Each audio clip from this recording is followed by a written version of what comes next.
Yayaha Bello Kogi Assembly demand Efcc chair sack. The Efcc has been on a hypocritical journey with the former governor of Kogi State, Yayaha Bello.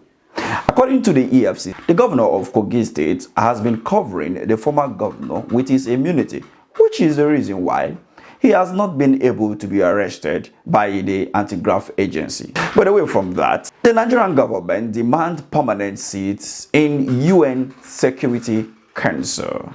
Remember that the UN General Assembly is ongoing in the United States of America, and Nigeria will be seeking to have a permanent seat at the UN Security Council. But the question many are asking is, for what exactly are you seeking to have a permanent seat at the UN Security Council?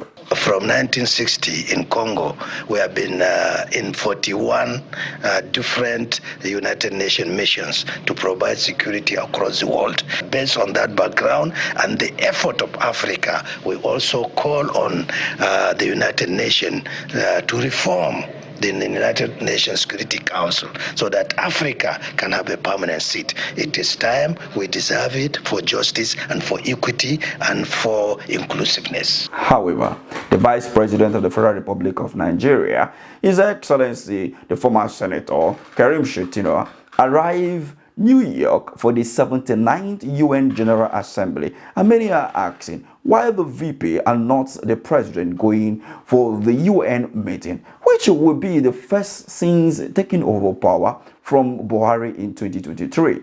Remember that Buhari has never missed this meeting, allowing Oshibanjo to attend this particular meeting.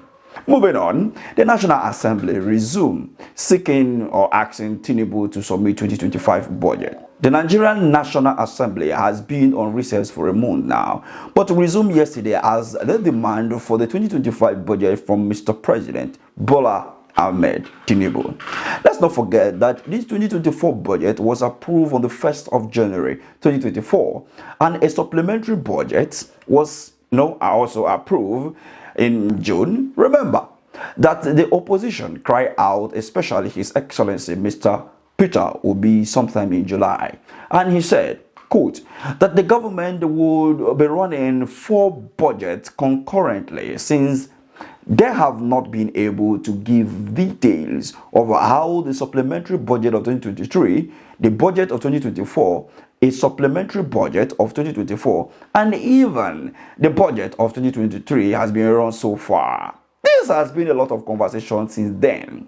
Now, the National Assembly is demanding for 2025 budget, and one may ask, what is the performance of the 2023 budget, supplementary budget of 2023, as well as the 2024 and the supplementary budget of 2024?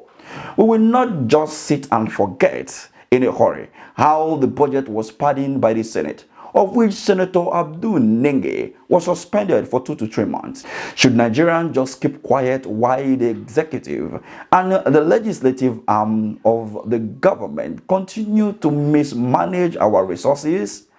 Many Nigerians have been talking about this particular issue, but then the news broke yesterday. But what can we say? Don't forget that a presidential jet was purchased for Mr. President, of which it was not captured at the 2024 budget. And we have seen a lot of, issues surrounding the 2024 budget. However, a fuel tanker explosion injured tool in Abuja yesterday. And this is one of the issues that made many to ask, when will Nigerians learn? This has been happening every year. But in another story, the president of Nigeria said that the benefit of the economic reform will be seen soon. Wow. How soon could that be? And the question Nigerians are asking is, how soon? And is it when they are all dead due to the hunger and hardship that their spirits will then benefit from the reform that Mr. President is talking about? Looking at the renewed hope, is there any renewed hope there? However, the federal government to construct 40 judges' quarters in Abuja. Is that surprising to you? I believe this is not even a news anymore as it stands, because the current government will do everything possible to pay back the favor they got in 2023. Right? We saw the frivolous judgment that came out of the Supreme Court, the Court of Appeal, and all of that. Anyway, the Army Chief of Staff, Lagbaja, has not resigned as the Chief of Army Staff, the spokesman said. Let's not forget that recently over 50 soldiers resigned, and many more are resigning as well as running away from service as a result of poor treatment, among other issues. No wonder the recruitment has been consistent recently.